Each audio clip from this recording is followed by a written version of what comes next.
The Michael Berry Show. 20 years ago, George W. Bush was the president. A lot of folks you and I knew were serving in Iraq and Afghanistan. The death toll was disturbing. Every community in the country was affected. My, how things have changed in 20 years. I never forget the first reference I heard to Lone Survivor. My brother Chris had read the book, and he said, "Have you read this book, Lone Survivor?" He said, "Do you know who Marcus Luttrell is?" I said, "I don't." He's written this book called Lone Survivor. Okay? It's about, they went in Operation Red Wings, they went into Afghanistan, and he's the only one who came out. It's a story, man. Wow, it is. It's incredible. It's disturbing. Then they make the movie. Then we get to meet Marcus. Then we develop a friendship, and a lot has happened in those 20 years. It's time to revisit that 20 years later. Marcus Luttrell, welcome back to the program. Thank you. Good morning.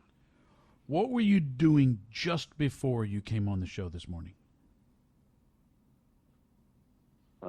All right, with complete transparency, one of my labs got hit by a skunk yesterday, and I'm out here trying to bathe her. And I don't know when the last time you've had that happen, but brother, it's something.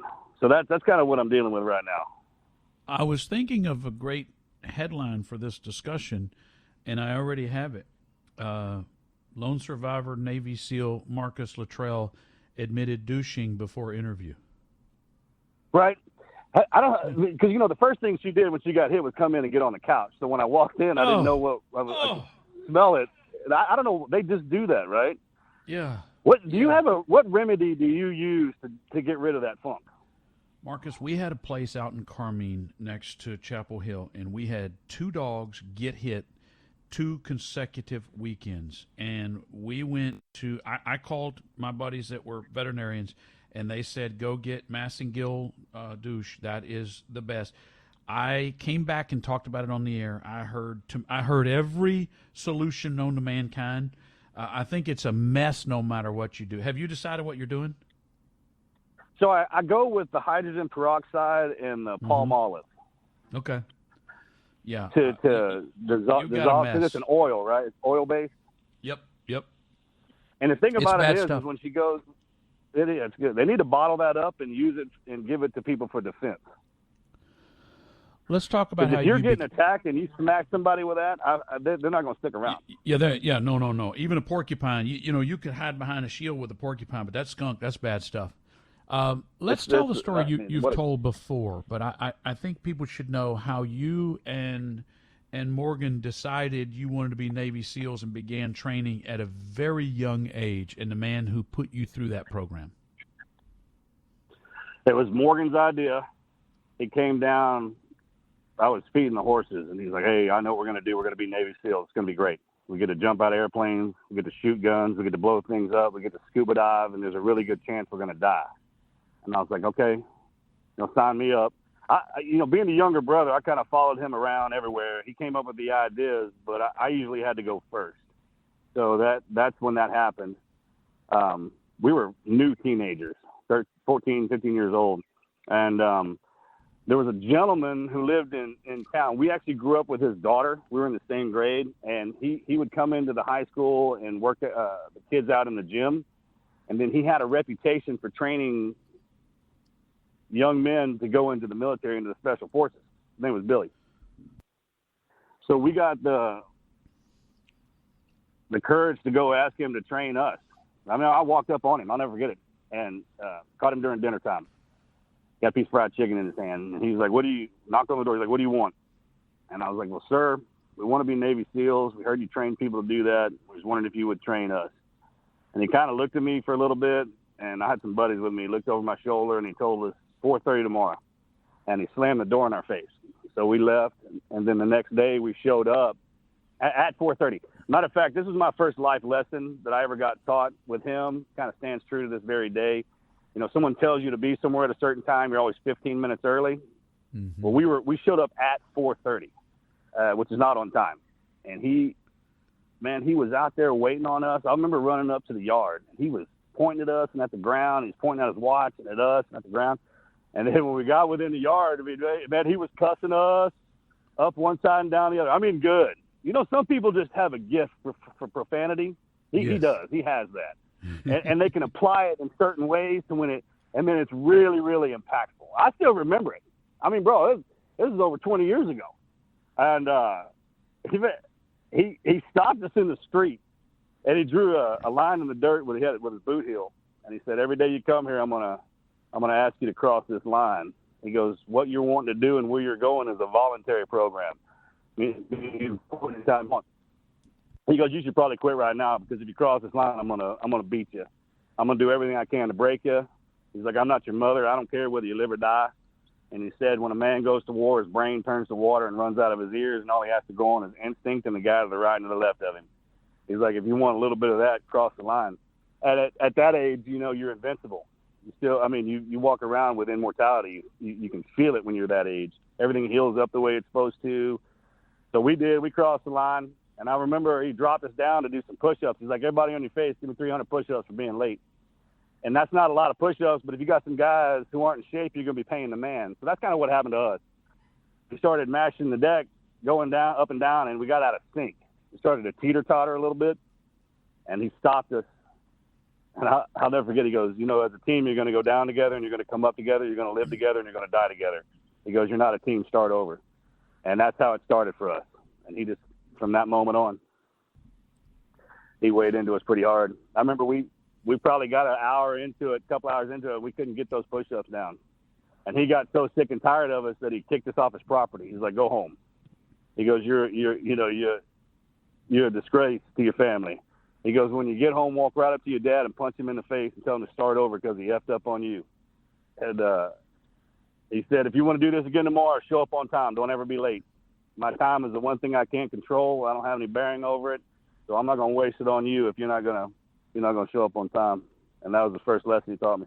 And all of us, actually. Kind of grew from there. How much older than you is Morgan? 7 minutes. Oh, that makes all the difference in the world, doesn't it? It would have been back in the day. He'd have been the king. Marcus Luttrell is our guest. We're going to Afghanistan and Operation Red Wings and Lone Survivor and all of that coming up. Well. Lucky you. The Michael Berry Show continues. This must be your lucky day. Our guest is Lone Survivor Marcus Luttrell, 20 years after Operation Red Wings. Marcus, let's rocket forward to you getting orders to go to Afghanistan. How did that come down? So they split the platoon in half. In the SEAL teams, there's troops and there's platoons. And since there was 2 wars going down at the same time, there was more than enough work to go around. And our particular platoon was specialized in reconnaissance. I was with special deliveries. So we were a smaller unit, but what would happen is they would split us down the middle and kind of pimp us out to the other SEAL teams because of our specialty. So when it came time to see who was going where, my half of the platoon was tasked to go to Afghanistan, and the rest of our guys went to Iraq. And that's how that worked out. Were you and Morgan intentionally split? Absolutely. Yeah. Oh, yeah. Absolutely. Especially in the beginning. I went through SEAL training before him, so I was ahead of him a little bit, but eventually we wound up back together. And the only stipulation on that was, especially in the beginning, is we weren't allowed to ride in the same helicopters or the same Humvees. And when I got initially into the teams, I got sent to Iraq first, and he got sent to Afghanistan. And then when I got back from Iraq, I got sent to Afghanistan. So it was one of those deals. We were kind of missing each other back and forth. Eventually wound up together in Iraq, but in the beginning, we were separated by the wars. So tell me about the training for Red Wings. We started, well, the thing about Navy SEALs is we're constantly training. If we're not sleeping or eating or working out, then it's always training, work up for training. And then, like I said, our job was special reconnaissance. We were doing a lot of direct action missions, village takedowns, snatch and grabs, sniper overwatches, meaning it was desolate country out there. It's completely different fighting than we're talking about in Iraq and the city. So we were doing a lot of helicopter reconnaissance, and then we would fast rope in, and they would drop us off in the mountains and leave us anywhere from 5, 10 days, maybe 2 weeks, and then they would resupply us by airdrop. So we were kind of the eyes on. If any unit does a hit or they go in, they're always going to have eyes on the target first to kind of get an idea of what was going on, and that was our job. So it was constantly working with the helicopter units, getting that online. The satellite imagery was getting pretty good back in 2005. It's not like it is now where you can see everything and through walls, but back then the imagery was getting pretty good. So we were doing a lot of map studies, switching up our gear, making sure everything was good enough, and we were well prepared for whatever environment when we got in, because the terrain would change with the miles. So it was constant preparation and training. So take me through the moment you're on the side of the mountain and you're there to get the bad guy, and these goat herders come upon you. So we were separated probably about enough to where we could barely see each other. So not enough to where we were sitting right beside each other to make a big signature, but far enough away from each other that if we needed to get to each other, we could. And the terrain really wasn't conducive for a perfect setup. So we had perched up. We were well over 10,000 feet on the side of this mountain. So imagine a volcano with a village stuck down in the bottom of it, and we came in over the top of it. So what we did was we kind of roped down and climbed down inside of the volcano itself so we could get a better vantage point on what was going on in the village. We set up in a triangle formation. I was at the top of it. The top of the mountain was probably 15, 20 meters above my head. And then Danny and Mikey was right underneath me. And then on my right and left flank was Danny and Ags. I may be saying that wrong. I think Mikey might have been underneath me. It's been a minute now. But anyways, we set up, started watching the target. And the sun had come up. We had been there overnight. And we were just monitoring all the activity when we had to move. So we relocated onto a finger that was sitting off the side of the mountain so we could get a better vantage on some of the houses. And when we did that, about an hour after setup, a shepherd walked up on us. And I mean, he walked right up on us. And I'll never forget the look on this dude's face, because he had no idea we were there at all. And we grabbed him and pulled him off to the side and started to interrogate him. And then about that time, 2 more came up the mountain. And we snatched them up and sat them down. And then the herd of goats came walking up. I remember there was a dog there, which was kind of odd because they usually don't keep dogs. But I remember there was a big old freaking mangy dog that was barking. And so we started going through the numbers of what to do. And eventually what happened was we turned them loose, and then they left. We watched them leave. And then we relocated back into a different position back on the side of the mountain. Right after that, about an hour or so, is when the main body came up on top of us. And it was and they came up on top of you. You know they've come up on top of you. You didn't see them or hear them. You just bullets start whizzing. Right, so they're extremely quiet. Yeah, and you can't take anything away from them as an enemy, because they are great at what they do. They know that terrain. They're a formidable force, and I'll always pay them respect like that. I mean, they can fight. So at first I kind of looked down, and it was Axe that was below me. And I remember him looking past me. He was tucked down behind this rock, and he had his rifle up. So I kind of looked around and looked back up above me, and there was a huge tree. And this guy, I saw an AK muzzle come around it, and then the guy, he was hooded up, turned around and looked down into us. So I rolled my rifle up, and when I went to take a shot, he pulled his head back around the tree. And when I came off my scope, I could look right above me to my left and right, and there was guys setting up over the top of us and down on the side of us. And then I remember looking over at Mikey. I said, "Get back on the clock. We're fixing to get it on." And then I turned back around and waited. And eventually what happened was that guy pulled his head around that tree to take a shot. And when he did, I dumped him. And when I dumped him, it was game on. They kind of unleashed, and the fight commenced. And eventually what happened was we got pushed out of that position. And the terrain was so violent that we kind of started tumbling down the mountain. How long was it until one of you had been hit? That was probably on the initial while we were still in there, so pretty quick. And then systematically, each guy started getting shot while we were going down the mountain. All right. Hold on just a moment. Marcus Luttrell is our guest. And of course, his diary would be published, and Lone Survivor would be a bestseller. The movie would be made, and a nation was riveted. We were at war in Iraq and Afghanistan, and I think that really humanized the two guys from that time that I grew to have such incredible respect for were Marcus Luttrell and his peers, his Navy SEALs, and Chris Kyle. And I think the entire country was absolutely, and still is, riveted by this story. So it has become a firefight.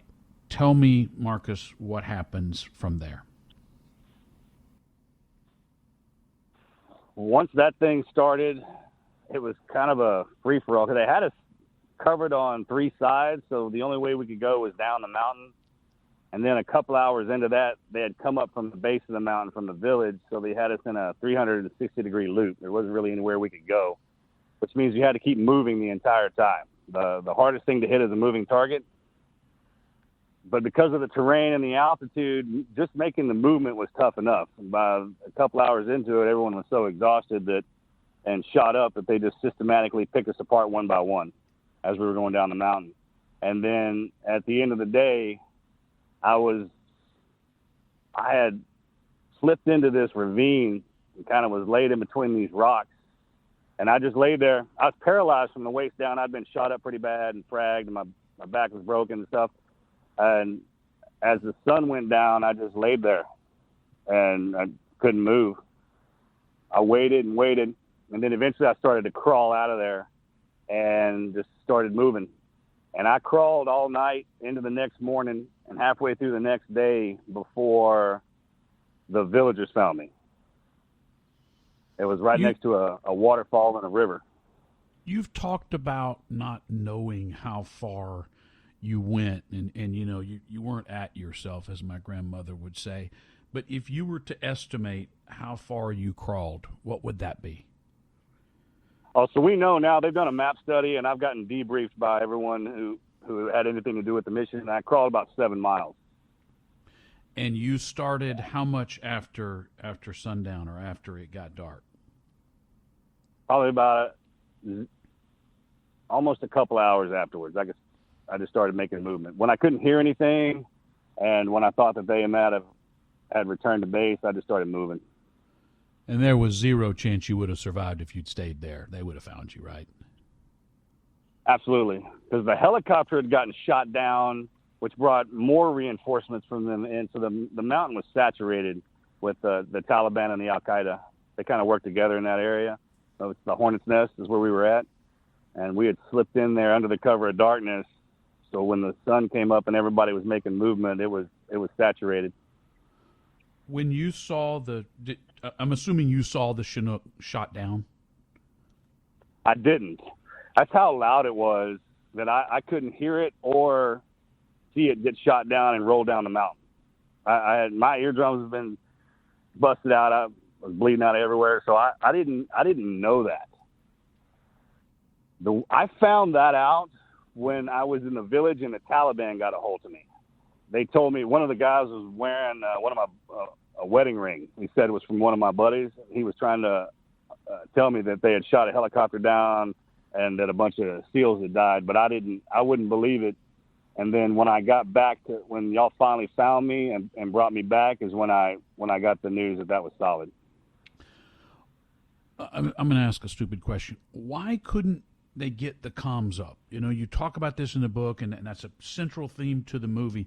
Why couldn't they manage to get comms back to the base? I mean, was the equipment not good enough, or what was the issue? No, that has to do with location and where we were set up, and they're just intermittent. Sometimes they come in and sometimes they come out. There's no really solid answer for why that happens. I know today with technology, you can. It's the same premise of why you lose signal in certain areas. Why can I stand right here and then go 2 feet to the right and not have, or I can make communications? It's the same principle, but go way back. And when you get into 2005 and you're dealing with a SATCOM radio, and then the planes moving overhead and the relays that we had back and forth, it was just intermittent. That's just the way it worked. That's why we have checkpoints and waypoints as we're going along. So if we do miss a comm window, then there's another checkpoint. When we get to that, we can radio back in before everyone starts losing their mind and trying to come get us. Do you remember the first hit you took? Yeah, I guess. Oh, yeah. You don't forget it. Absolutely. What's going through your mind? Hit me over a lot. Well, until you get hit, you don't know. You just have this anticipation of what it feels like. And there's a difference between when you have this mentality of when you're hunting men. I remember having that. Like, it kind of flowed through me. My job when we went out was to hunt things down. And then it's a completely different feeling when someone's hunting you. And they've got you in their sights, because a lot of times you couldn't see where it was so loud. And at distance, you didn't have any idea where the bullets were coming from.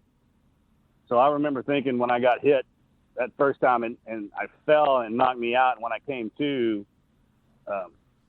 the smell, that's the one thing that you can't duplicate, is the smell of death when that's around, and how the ground was on fire too. And I remember the smoke and all that stuff like that. It just kind of hit me pretty hard. And then it changed the dynamic, the way you move. For sure. You told me one time that as brutal as the movie is, it's 2 hours long, and the firefight lasted far longer than that. And of course, you're in the middle of it, and the smells and the sounds and all that. What is the thing that the movie was least able to convey that you remember vividly? Oh, bringing me out of there. If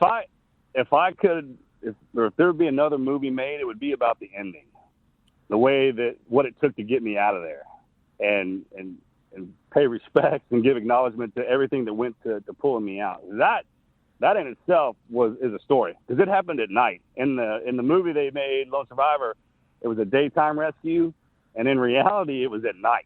And I mean, it was a free-for-all, crazy scenario, storms, and everyone was out there. It was probably the most intimidating time, because I didn't, you think I'm getting rescued, but then there's always a chance you can die. And when they finally got me onto the helicopter and we left out of there, there was a roller coaster of emotions for sure. But the one thing that we didn't capture in the film, and like I said, we just didn't have enough time, was the ending, how they actually had to, and what they had to go through to rescue me. Because everyone who was in theater was involved to getting me out of there, for sure. And then the follow-on to get all the guys off the mountain. Remember, our teammates were still laying out there. We had a helicopter go down that had 16 guys on it. They had to recover all those guys. They were taking fire.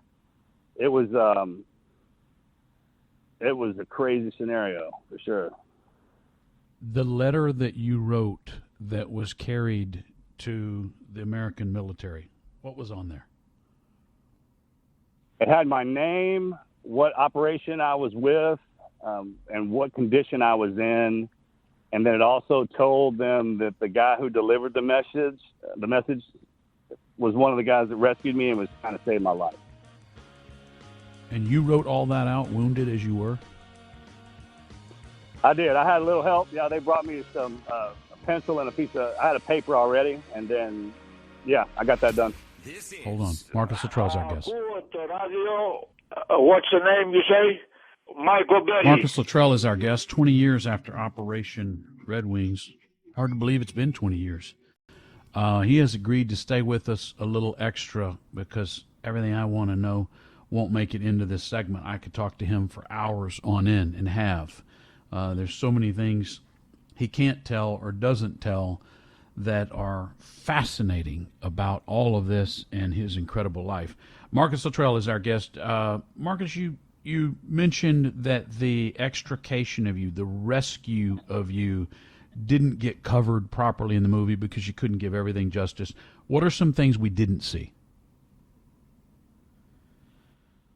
Okay, so I was there's a hodgepodge of guys who finally found me, and if you could have seen them, I mean, it looked something straight out of a movie when they came in there. They were beat up. Just to get to me was an event. Just to find me. And then once they found me, they surrounded the village, and then the village was surrounded by the Taliban and the Al-Qaeda just to keep me safe. And then they had moved me down the mountain into this little ravine area. I hadn't thought about this in a minute. And we set up, and it was dark. So by now the sun had gone down. And the helicopter had to come in from the base of the mountain. And we were so high up on the mountain that all it was fuel and ammo. And I remember they had some water on there for the guys because the guys who found me were out of water. And then a firefight ensued. And then above the mountain were a bunch of fixed-wing aircraft that were dropping ordnance down on the bad guys. And then in the distance, at the base of the mountain, so down the mountain there was a river, and the helicopter was kind of coming up the river, and the call sign of the guy who was flying the bird's name was Spanky. It was Jeff Peterson. Great freaking guy. And he'll tell you, it was so dark. And by this time, they had juiced me up, so I was kind of having a good time. Like, I wasn't feeling any pain anymore, and I was just kind of sitting there watching all of our guys do their thing, and it was the most amazing thing to watch them work. Normally, when you're in something, you can't anticipate with that, but when I had a chance to step back and actually watch our guys go to war, and it was awesome. And then that helicopter, bro, it came up over the side of that cliff, and the dust kicked up. And so it's called a brownout. We couldn't see anything. Well, when he came to land, the ravine we were on was about as wide as the helicopter itself. And he goes, when that dust came up, I couldn't see nothing. And then there was PJs in the back of the bird trying to land it, trying to tell them how far from the ground they were, and nobody could see anything. And the helicopter actually had rotated. So when the nose came over, it had spun around, and the tail was facing us. And then he goes, there was a plant hanging from one of the houses that was on the side of the mountain. He goes, I was kind of looking at that thing, and I just sat it down. And he did. He stuck it. Well, the Green Berets, they picked me up and were carrying me towards the helo, and I was dressed up in man jammies, so I looked like an Afghani. And they pulled me up at the tail. So you don't come up on the tail rotor. So the PJs turned around to actually take a shot at us. And they had their lasers up, and their lasers hit our glint tape, and that's how they knew not to shoot. So I almost got killed on the rescue. Which is, wow. They told me that later. I was like, I'm glad you didn't shoot me. And then they threw me on the helicopter, and we sat there for a while because they had to unload the water for all the guys that were still on the mountain because they had to go on a follow-on mission. They didn't even come home with me. And then we sat there, and then the helicopter, I remember, dumped off the side of the mountain. That PJ came up, he asked me, he's like, who's your superhero? And I was like, Spider-Man. And I asked him my dog's name. I told him that. It's kind of verification code. And we went back, and we landed, and they're still in a firefight. We landed on a base, and then they transferred me from a helicopter to a C-130 medical bird and kind of laid me down and started going to work on me. And then they flew me from there to Bagram Air Force Base, where the rest of my platoon and all the SEALs were waiting on me to get back. But yeah. And how does that look when they bring you in? Tell me about that. So the ramp dropped on the helicopter, or excuse me, on the back of the plane, and they had to pick me. I couldn't really walk, so they picked me up and were carrying me down. I had IVs stuck out of me, and like I said, they had bandaged me up.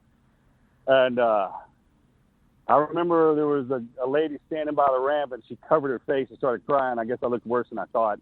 And then they transferred me to these vans. There was a bunch of vans sitting there, and they put me in one of those, and then they took me to the hospital. And then while I was in the hospital, is when we kind of started the debrief. I tried to tell them, because all my guys were still out there, I tried to tell them where I was and in relation to where they thought we were. And it all started from there. And then I was in the hospital for a minute. Go ahead. Are you able to talk at that point? I mean, what does that look like? I was able to talk. The villagers did a great job of taking care of me.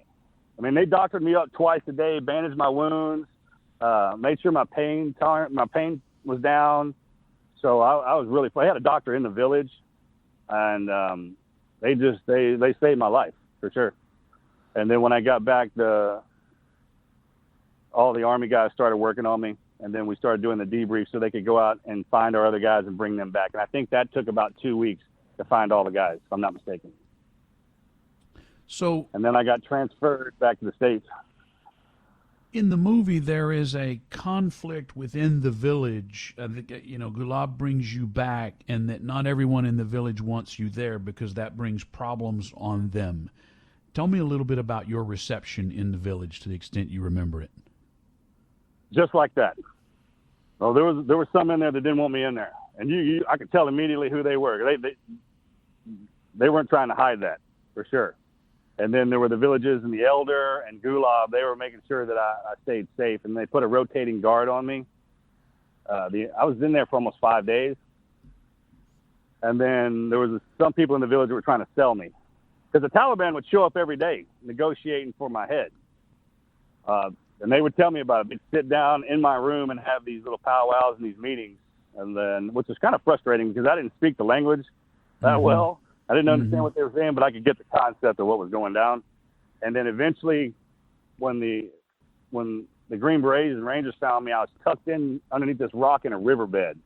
And because they moved me around the village systematically and strategically all day and every day through the night. So the Taliban would get a bead on the room that I was in, and they'd start shooting in there or firing RPG at the wall, and then the villagers would move me somewhere else. So it was kind of chaotic and stressful for sure. It's amazing to think that after everything you had survived, that you could have been killed at that moment or at the moment you're being rescued. I mean, that's just insane. So the moment they came to get you, do you remember the first thing they said to you? They called my name out. I'll never forget it. I heard it in English for the first time. And I was draped over these two guys, and my head was down because they were having to drag me through the mountains. And I looked up, and this old boy came down the mountain. The two of them I could see very vividly. And I grabbed that guy. I mean, I never hugged a man like that. I was like, get in here, bro. I just wanted to make sure he was real, because I was real sick by then. And, he called me by my name. And they picked me up and took me into this stable. Right underneath on the side of the mountain, there was this stable down there that they would keep the mules in. And they laid me down in there and started bandaging me up. And then that's when they juiced me for the first time. And they got me out of there. Yeah, that happened.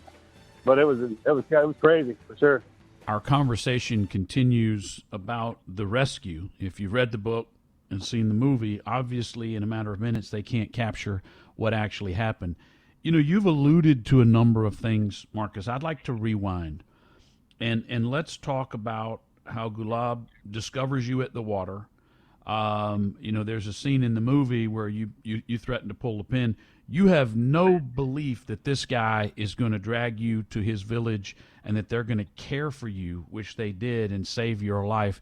Walk me through that process from you interacting with him to you getting to the village and then the eventual rescue, and how long all this takes. So the sun had come up the following day, and I somehow had crawled. And Michael, I don't know how I did this, but I managed to get to the top of this cliff where there's a waterfall, but I couldn't. I was so thirsty. This is what was driving me. I didn't want to die thirsty. I know that sounds absurd, but thirst will do something completely different to a man than pain, than hunger. I mean, I'd never been that thirsty. And when I tried to reach into the waterfall, I started sliding down the side of the mountain. It kind of took off, and I flipped into the river, and I actually knocked myself out again. And when I came to, I crawled into. I remember I crawled back up a little ways because I'd seen a place that looked pretty inviting to drink some water. And I got there, and I probably had 2 sips out of that waterfall before someone was screaming at me. And they were screaming at me on the ledge that I had just fallen off of. Excuse me. So I kind of like thought that they were following me. And then above that, there was a couple of guys with AKs maneuvering around, and then I could hear them screaming and like they were trying to track me down. So they started hunting me. So I made a move and started crawling down into the lake, into the river, and through over these rocks and stuff. And I managed to get into this crevice, into this ravine. It's hard to explain. And I couldn't go anywhere. They bottlenecked me.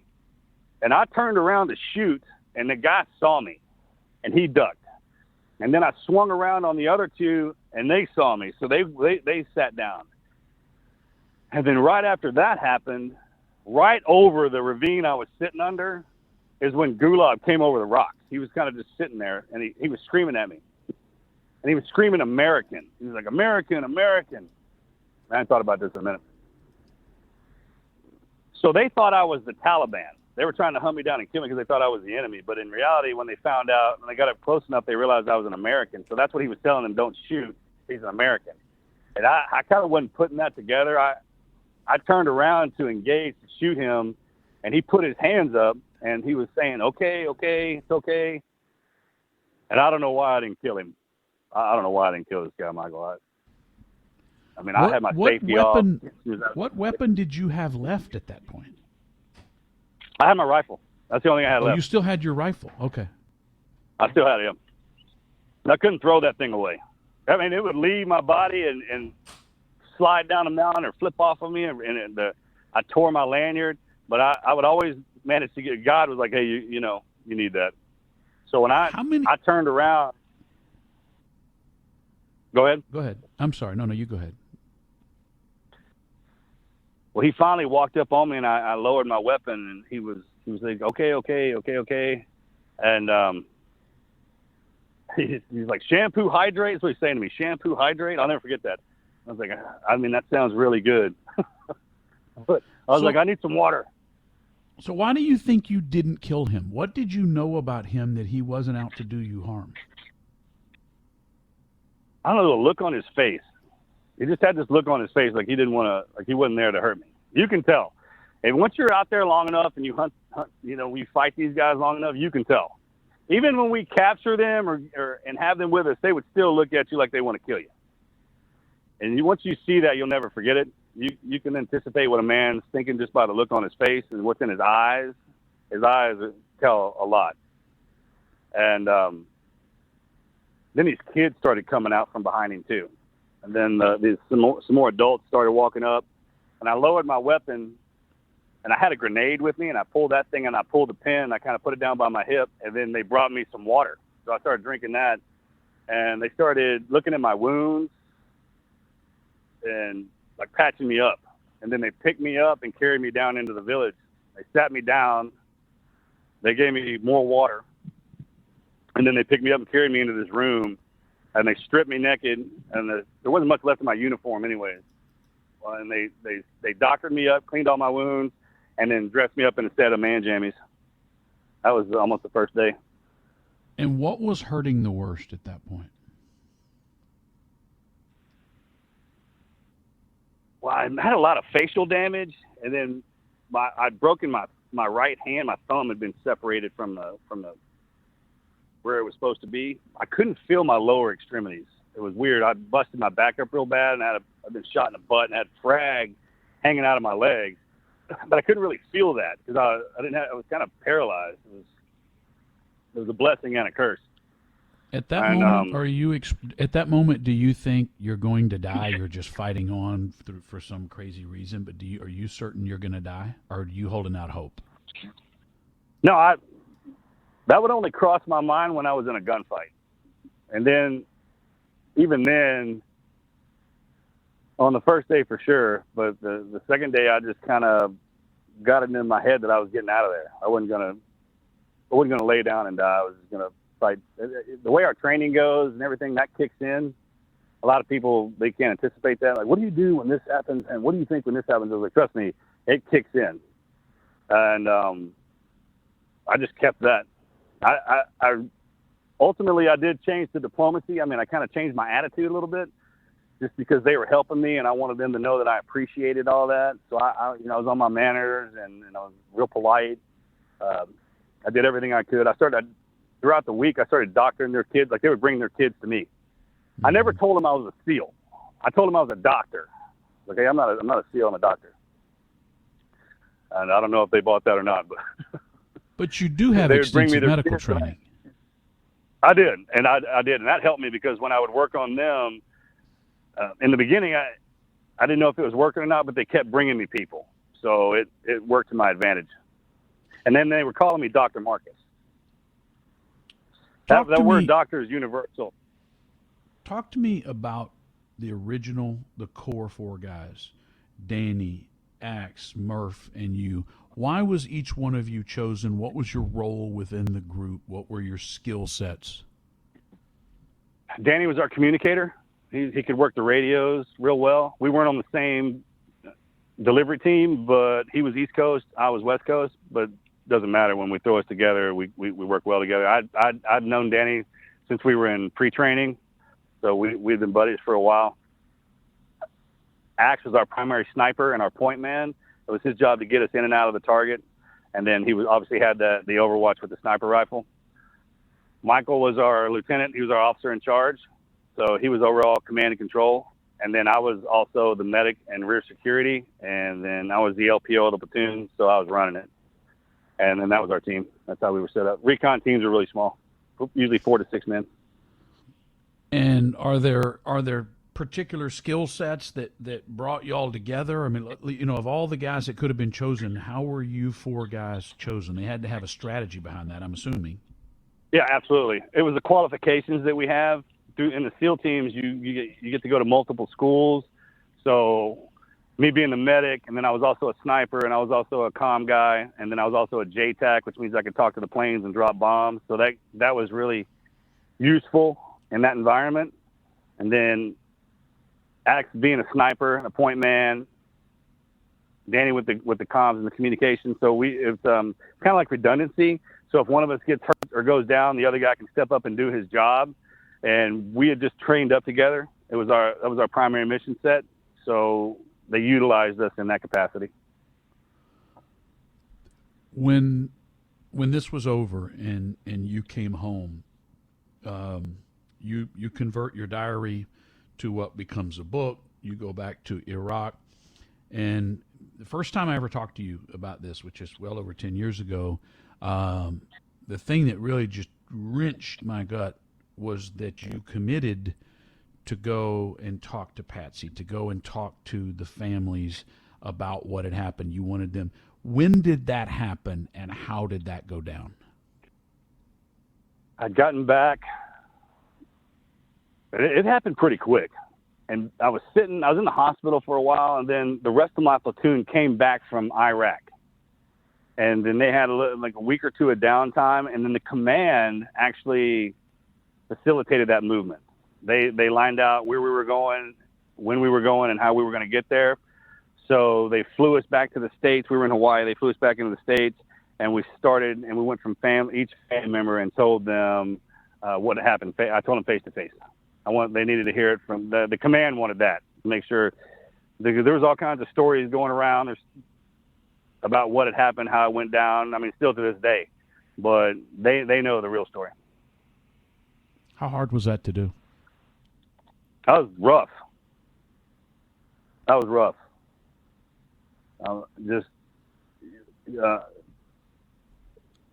It's just tough.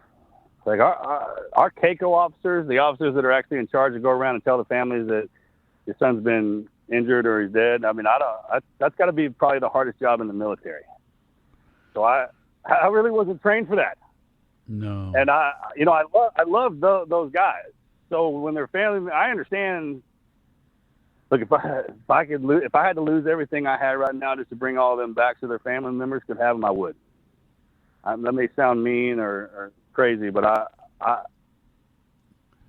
because they're great people. and their sons are great men. And that's harder than combat. But the families have always been great to me. They're good to me. They've watched out for me. They never, never tried to tear me down. So I that was a blessing for me. The book, and then the movie, and your story, and you as the front man for all of this has to have been the greatest boon to recruiting before Donald Trump was president in since World War II. I would imagine there were a lot of young Marcus Luttrell wannabes who said, I want to do what that guy has done. Has the Navy ever told you that? Yes, sir, all the time. That's why I carry myself the way I do. I realize that the opportunity and the position that I was put in is God has a plan for everything. I had no idea I was going to be doing this, but it may have been 20 years, but I think about it every day. From the minute I wake up to the minute I go down, I'm constantly trying to better myself, collect wisdom, sharpen my discipline, sharpen my manners, and everything that I do, since I am an example. Once they put that cross on me, that changed my life forever. SEALs are usually kind of in the shadows, but I was brought up, kind of into the light in front of everybody. And I had extensive training from the military. I'm still with them. I mean, they've been watching out for me forever, and they still do. And thank you doesn't really do it. It works on almost everything else, but I don't have any words to describe how much it means to me and how thankful I am, not only for the military, but for our people, like the American people, and especially Texas. I mean, you've been around me for a long time. You see it. I do. It's one of the reasons I don't go out in public, man. It's so overwhelming how nice people are to me and what they do for me, and it keeps getting stronger. It hasn't faded away. So I'm trying to be a good father and raise my kids, but and turn that around. The one thing I preach to them is how great our people are. I was like, hey, look, that's why I'm so hard on them. I was like, when you walk out in public and you run across one of our people, man, you better show some respect because of what they saved my life. Y'all saved my life. Y'all brought me back and gave me everything I got. So I never anticipated that. I didn't grow up to expect that. It just I got put into it, and man, I'm so thankful for it. I don't even know what to say most of the time. Marcus Luttrell is our guest. For those who don't know what became of you after all of that, talk about your personal life, Melanie, the whole story. Okay, so anybody who still runs around with me and knows anything knows the one thing that I got, the greatest hookup I got was my wife. And she's absolutely hands down the most amazing thing ever. And then I have 3 kids. My oldest son, Hunter, he's 27. He's out of college and got a great job, freaking world traveler. Just it was a blessing to get him. And then I have Axe and then Adelaide. So most of my day is spent when I get up in the morning. I'm really trying to be a good father. I want to do that. I want to be good at that so bad. I work hard at it. I actually study it. So right when I got back, I was on the road so much. I lived out of a suitcase. Rode 300 days out of the year. And then when you bring a wife and a family into the picture, it kind of changes everything. Mm-hmm. So she does a great job of watching out for me every single day. She's such a blessing to me. And then those kids make me a better human being. There are definitely phases in a man's life when he's growing up. The life that I had before being a teen guy, running and gunning, is not conducive to being a family man out in the civilian world. Those two things kind of butt heads. So the hardest thing I probably had to go through was getting rid of that, was letting go of that old being a SEAL, that whole ego that goes with that, the bravado and everything that comes into that package. I mean, I don't wear the same watches anymore, the same sunglasses. I try not to talk like that anymore. Matter of fact, when I get around my teammates, you want to talk about dragging me back to the old days. I get so fired up when I see them that I know I can't stay around very long because how much I loved that life. It was my heart and my soul. When I got done with that, I literally had to retrain myself to be a civilian again, starting with just who I was and then trying to be a good husband and what that looked like, and then a good father. I get on the internet and around the people that I see who are great fathers. You're a good father. I mean, your boys, look at them. And then Rick Perry, all that, just, I kind of take examples of the men that are around us, the pillars that are around us, and copy that. Try to mimic what they do and put that into my routine and live it out, not year by year, but kind of moment by moment, and then transfer to the next one. And it's been great. I truly love it. I've been at your father-in-law's home when you host a lot of Navy SEALs, and I've described you as the mayor of Sealville. It really feels to me, and I'm a complete outsider, that this experience and all the public attention, because the scenes where y'all are training as Navy SEALs, people have a lot better understanding. As you've told me, people die in Navy SEAL training and are brought back to life. The difficulty of this training. I think back to Officer and a Gentleman and that Apocalypse Now, and what movies do to really make the public focus on these sorts of things. And I think your case and then Chris Kyle got folks really aware of the personal toll these things take and the preparation these things take. It's not a movie. It's real life. And I guess there's not a question there, but I would ask for your reaction to that. Sure. What we let y'all see is one thing, and the behind the scenes, just like watching a regular movie. I mean, you see the overall finished product, but you want to know what it took to make that thing. And that's what the only way you can actually see that is to be in the community itself. And it's the greatest fraternity that I was able to be a part of, being in the SEAL teams. That's why it's so hard to get out. And I was at the Matt Axelson Memorial Golf Tournament a couple of days ago, and they had a bunch of young frog SEALs that were there, and just to see them. And if I could tell them one thing, it's to live that life with everything you got. And then when you get out, we'll deal with that kind of deal. But it truly is the greatest experience in my life. And what goes into the everyday being a Navy SEAL mentality, the physical part of it, the emotional part of it, is something that you really can't transfer into a book or onto a movie. It's one of those things that has to be lived and seen from the inside. And it creates a bond and a camaraderie that is unbreakable. And you're talking about every guy from each walk of life in one area that actually make it work. Because there's a difference between being a friend to somebody and actually being a teammate. And the one thing we're great at is being teammates, which means you get rid of all the stupid stuff that would normally upset you about a human being. That doesn't even come into play. Matter of fact, you really don't even know a lot about that kind of stuff. It doesn't mean anything to us. You only focus on what we're supposed to be doing and the task at hand, and you're so good at doing that you become a great teammate, which means I don't care where you come from, how much money you have, what political stuff, whatever. That doesn't mean anything to us. I mean, at all. It's what we're doing and just the love and the compassion you have for that task. And and when we're going through it, each guy is tested. SEALs are always getting beat down. I mean, it's a tenuous job. I mean, it's tough just to be one. Becoming a SEAL is one thing, staying one's completely different.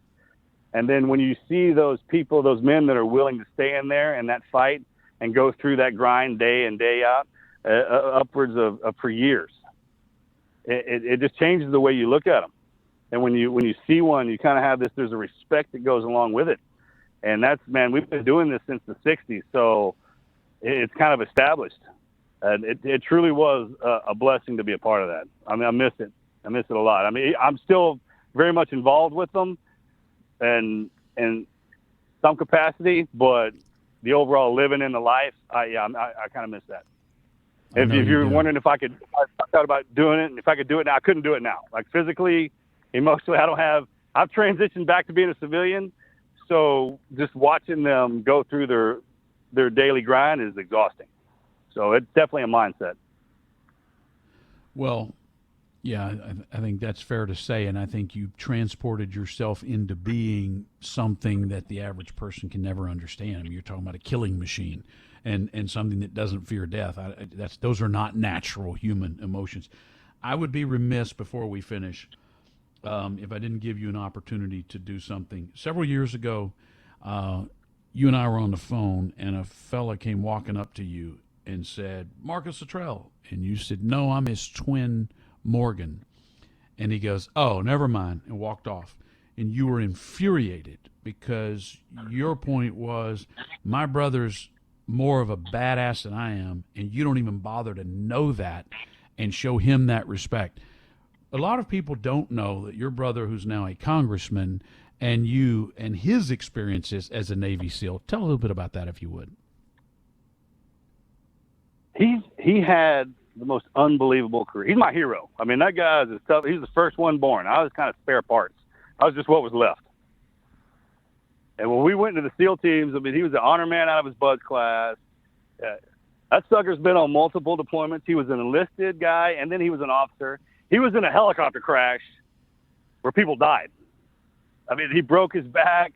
Mm-hmm. He was in the hospital forever. I remember we snuck him out of the hospital, and he was in such bad shape we had to sneak him back in there. But he just, that kind of never quit mentality and everything that goes along with it, man, I get that from him.